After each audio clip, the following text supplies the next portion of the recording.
Every 9 seconds, someone in the United States sustains a brain injury. Today, we're raising awareness with U of L Health's Dr. Darrell Kaelin for Brain Injury Awareness Month. So, of course, let's start out with that.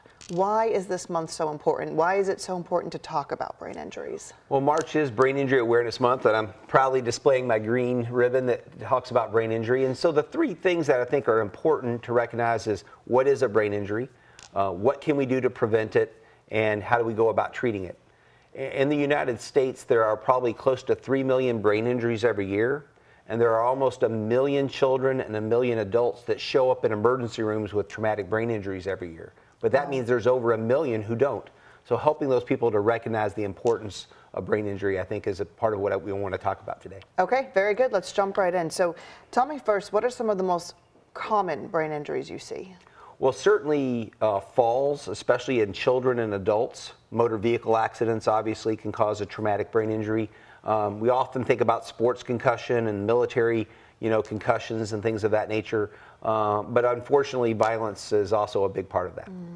So you mentioned that big group of people who don't go and get help at the ER. What are symptoms that you want people to be looking for? Well, certainly you want to be aware that if you hit your head or if something hits your head, then it's important to recognize that headache, blurred vision, irritability, nausea, vomiting, those can all be signs that your brain maybe have experienced a trauma and needs to be evaluated.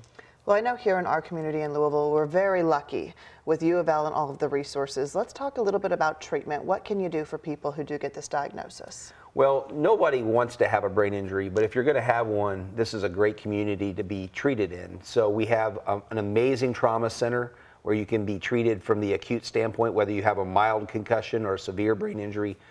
We have the Fraser Rehab Institute that can provide amazing rehabilitation to help people get back to walking, talking, and doing everything again, back to life, back to work, back to sports. And then we have what's called our Center for Advanced Neuro Recovery, which is our outpatient program. So if you don't need hospitalization, but you're still having symptoms of concussion or mild brain injury, then that's a place where you can get your thinking right again, get your talking right, get your physical abilities better. And so it's great that we have all of those here in one place. All levels of care, that is fantastic. Well, thanks for taking time out of your busy schedule to come visit with us today and talk through some of this. I know it's very important to you. Absolutely. Thank you as well. Thanks, Dr. K.